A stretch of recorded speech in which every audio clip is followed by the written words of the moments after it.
বাবা, আমি যাইনি ছেলে, ভাগ্য আমাকে নিয়ে গেছে। সরলা, তোমার মা, সে গেছে কিন্তু বলে গেছে তুমি বাঁচবে। আমি লড়াই করেছি কিন্তু হেরে গেছি। দেখো না, এখন আমি এমন ভিখারি। শহরের হৃদয়স্থলে, যেখানে বাজারের রাস্তাগুলো একে অপরের সাথে জড়িয়ে একটা জীবন্ত জাল তৈরি করে, সেখানে সকালের সূর্যের আলো এখনও পুরোপুরি ছড়ায়নি। ধুলোমাখা রাস্তায় লোকজনের ভিড়, দোকানপাট খোলা হচ্ছে, ফলমূলের দোকানে রঙিন সবজির স্তূপ, মাছের বাজার থেকে আসা গন্ধ মিশে যাচ্ছে চায়ের দোকানের ধোঁয়ায়। চিৎকার চেঁচামেচি, রিকশার ঘণ্টা, ভাজা মুড়ির তেলতেলে গন্ধ, সব মিলিয়ে একটা অদ্ভুত সিম্ফনি। কিন্তু এই ভিড়ের এক কোণে, একটা পুরনো ছেঁড়া তক্তপোষের নিচে বসে আছে একটা ছায়া মূর্তি। তার নাম রামচন্দ্র, কিন্তু এখানে সবাই তাকে বলে ভিখারি বুড়ো। রামচন্দ্রের চেহারা যেন সময়ের কঠোর হাতে খোদাই করা। গালগুলো হাড়ের মতো উঁচু, চোখ দুটো গভীর খাঁজে ডুবে আছে, যেন দুটো শুকনো কূপ। তার চুল সাদা ধূসর, এলোমেলো জড়ানো, মুখে একটা পুরনো দাড়ি যা কয়েকদিনের নোংরা জমে অর্ধেক মুখ ঢেকে রেখেছে। পোশাক একটা ছেঁড়া গেঞ্জি, যার কাঁধের অংশ উড়ে গেছে, আরেকটা লুঙ্গি যা কোনোকালে লাল ছিল, এখন কালো ধুলোতে মাখা। তার পায়ে নেই জুতো, শুধু দুটো ফাটা চপ্পল যা তার পায়ের আঙুলগুলোকে আরও ক্ষতবিক্ষত দেখায়। হাতে একটা পুরনো টিনের ভাঁড়, যাতে কয়েকটা কয়েন আর কয়েকটা রুটির টুকরো। সে বসে আছে, চোখ নামানো, মাঝে মাঝে হাত বাড়িয়ে বলে, সাহেব একটু টাকা, বাবু একটু খাবার, মা একটা রুটি। কিন্তু ভিড়, তারা তাকে দেখেও দেখে না। একটা যুবক হাতে মোবাইল লাগিয়ে সেলফি তুলছে। তার পাশ দিয়ে হেঁটে যাওয়ার সময় রামচন্দ্রের দিকে একটা ঝলক তাকালো, কিন্তু সঙ্গে সঙ্গে মুখ ফিরিয়ে নিল। আরে, এই ভিখারিদের দেখলে গা শিউশিউর করে। সে তার বন্ধুকে ফিসফিস করে বলল। একটা মহিলা হাতে কেনাকাটার থলে তার ছেলেকে টেনে নিয়ে বলল, দূরে থাক, ছোবে না, নোংরা। তার ছেলে ৬-৭ বছরের কৌতূহলী চোখে তাকালো, কিন্তু মায়ের হাতে টেনে চলে গেল। আর একটা ব্যবসায়ী, স্যুট প্যান্ট পরা, তার পায়ে হোঁচট খেয়ে পড়তে গেল, কিন্তু উঠে দাঁড়িয়ে রামচন্দ্রের দিকে একটা ঘৃণার দৃষ্টি ফেলে বলল, এদের জন্যই তো শহর নোংরা হয়ে যায়, সরে যা বুড়ো। এই সমাজের অবহেলা রামচন্দ্রের জন্য নতুন নয়, প্রতিদিনের রুটিন। সকালে উঠেই বাজারে আসা, দুপুরে কোনো গলিতে ঘুমানো, রাতে আবার ফিরে আসা। কিন্তু আজ কিছু একটা ভয়ঙ্কর হতে চলেছে। বাজারের এক কোণে একটা ফলের দোকানের সামনে একটা ছেলে তার ব্যাগ হারিয়েছে। চিৎকার করছে, চোর, চোর ধরো। ভিড় জমে উঠল, আর সেই ভিড়ের মাঝে রামচন্দ্র বসে আছে তার টিনের ভাঁড় হাতে। ছেলেটা হঠাৎ তার দিকে আঙুল তুলল, ওই বুড়ো, ওর কাছে আমার ব্যাগ। কেন? কারণ রামচন্দ্রের পাশে পড়ে আছে একটা পুরনো কাপড়ের থলে, যা সে সকালে একটা দোকানের পিছনে পেয়েছে। একটা পরিত্যক্ত জিনিস যাতে কিছু নেই। কিন্তু ছেলেটা চিৎকার করে উঠল, আর ভিড়ের চোখ সব রামচন্দ্রের দিকে। হ্যাঁ, ওই বুড়োই চোর, দেখো না, তার কাছে থলে, একজন বলল। আর সঙ্গে সঙ্গে পুলিশের সাইরেনের শব্দ। দুজন কনস্টেবল লাঠি হাতে ভিড় সরে এগিয়ে এলো। তাদের নেতা, একটা মোটা চেহারার সার্জেন্ট, রামচন্দ্রের দিকে হেসে বলল, আরে বুড়ো, আজ তোর শেষ দিন। চুরি করবি এখানে, লাঠি মারো। প্রথম লাঠির আঘাত রামচন্দ্রের পিঠে। সে চিৎকার করল না, শুধু কুঁজো হয়ে পড়ল। দ্বিতীয়টা তার কাঁধে, তৃতীয়টা তার মুখে, রক্ত বেরোল। দোষী, চোর, ভিখারি, কুকুর, সার্জেন্ট চিৎকার করছে। ভিড়, তারা তাকিয়ে আছে, কেউ একটা মোবাইল তুলে ভিডিও করছে, কেউ ফিসফিস করছে, দেখো পুলিশ কি করে। কিন্তু কেউ এগিয়ে আসছে না। একটা বয়স্ক মহিলা মুখ ঢেকে চলে গেল। একটা ছেলে বলল, এরা তো সব চোরই হয়। রামচন্দ্রের চোখে জল এলো, কিন্তু সে চুপ। তার মনে একটা ছবি ভেসে উঠল, অতীতের ছবি, যখন সে ছিল না ভিখারি, যখন তার জীবন ছিল সোনার মতো। ফ্ল্যাশব্যাকের মতো সবকিছু এসে গেল, যেন একটা পুরনো সিনেমার রিল ঘুরছে তার মাথায়। সেটা ছিল 20 বছর আগে।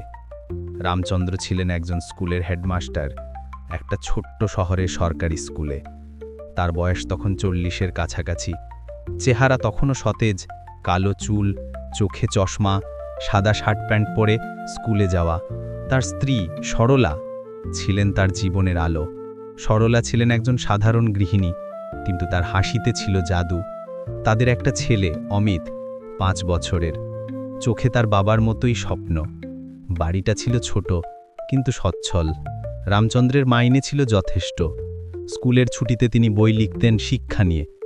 জীবন মানে শিক্ষা অমিত, তিনি ছেলেকে বলতেন।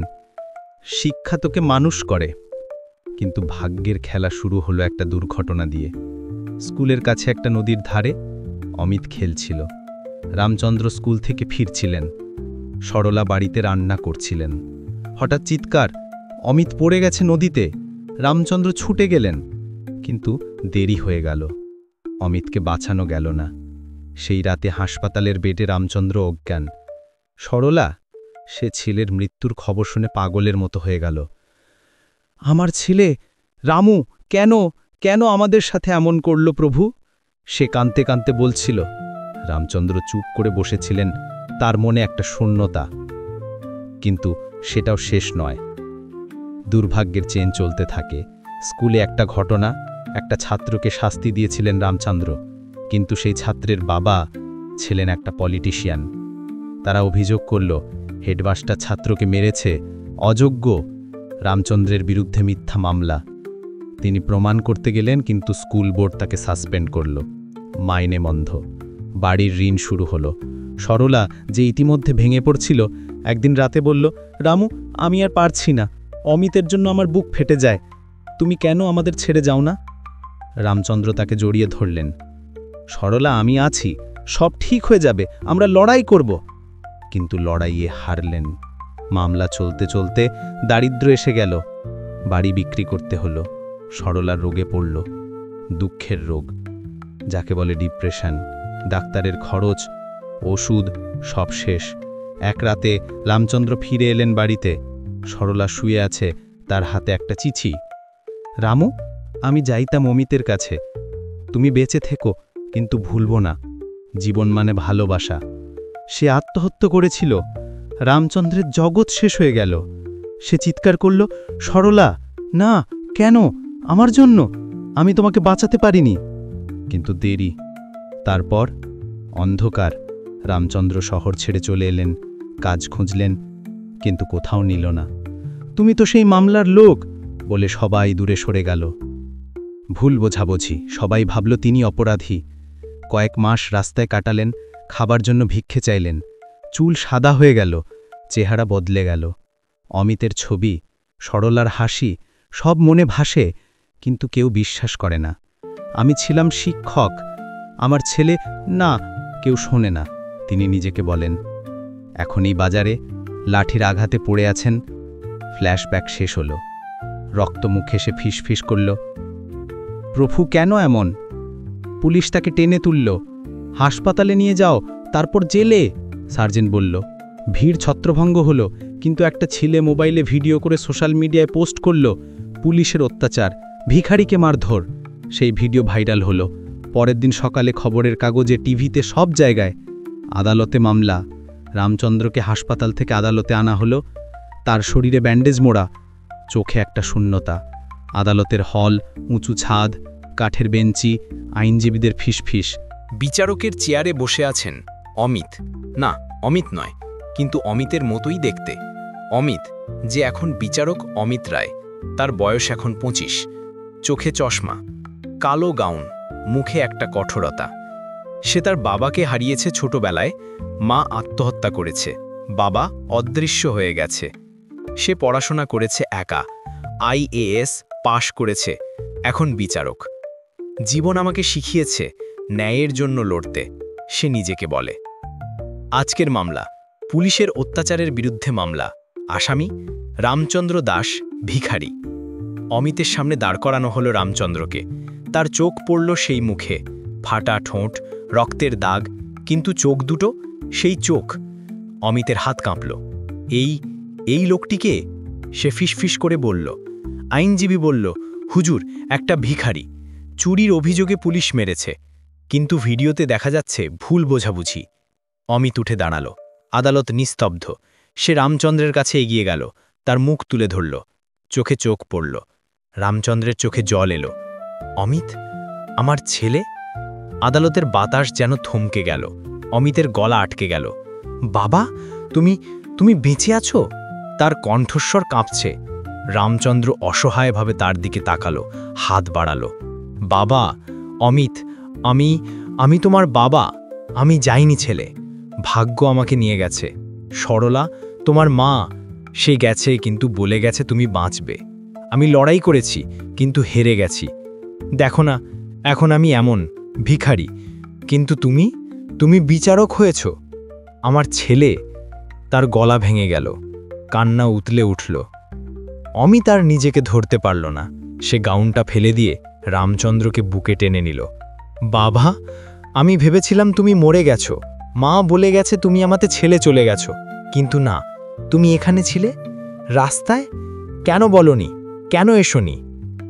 রামচন্দ্র কাঁদতে কাঁদতে বলল, কিভাবে বলবো ছেলে? তোমার মা চলে যাবার পর আমি ভেঙে পড়েছি। মামলা, দারিদ্র্য, সবাই বলেছে আমি অপরাধী, কিন্তু তুমি আমার গর্ব। দেখো না, তুমি ন্যায়ের আসনে বসেছ। আমার শিক্ষা কাজে লেগেছে। আদালতে সবাই, আইনজীবী, সাক্ষী, পুলিশ চোখে জল নিয়ে তাকিয়ে আছে। সার্জেন্ট যে মেরেছে মাথা নিচু করে দাঁড়িয়ে আছে। স্যার, আমরা জানতাম না। সে ফিসফিস করল। অমিত তাকালো। জানতে না? এটাই তো তোমাদের অজ্ঞতা। গরিবকে দেখে মানুষ ভাবে চোর, কিন্তু সে মানুষ, আমার বাবা। মামলা শেষ হলো সেই দিন। অমিতের রায়, পুলিশে সার্জেন্টকে শাস্তি 6 মাসের জেল, এবং সমাজের জন্য একটা শিক্ষা, গরিব মানেই অমানুষ নয়। তারাও আমাদের মতো মানুষ, শুধু ভাগ্য তাদের সাথে খেলা করেছে। আমরা যেন ভুলে না যাই, প্রত্যেকের মধ্যে একটা গল্প আছে। খবর ছড়িয়ে পড়ল। সোশ্যাল মিডিয়ায়, টিভিতে সবাই কাঁদছে। অমিত তার বাবাকে নিয়ে বাড়ি গেল। একটা নতুন জীবন শুরু হলো। রামচন্দ্র আবার শিক্ষা দিতে শুরু করল, এবার রাস্তার ফুটপাতে বাচ্চাদের। শিক্ষা মানে নয় শুধু বই, মানে মানবতা। গরিবকে দেখে হেসো না, হাত বাড়াও। সমাজ শিখল। পুলিশের অত্যাচারের বিরুদ্ধে প্রতিবাদ হলো, আইন শক্ত হলো, আর মানুষের মনে একটা আলো জ্বলে উঠল। গরিবের চোখে তাকালে চিনতে পারো, সে হয়তো তোমারই কোনো অংশ। জীবনের খেলা অদ্ভুত, কিন্তু ভালোবাসা সব জয় করে। রামচন্দ্র এবং অমিতের গল্প হয়ে গেল একটা কিংবদন্তি, যা শেখায় মানুষত্বের সামনে সব বাধা ভাঙে।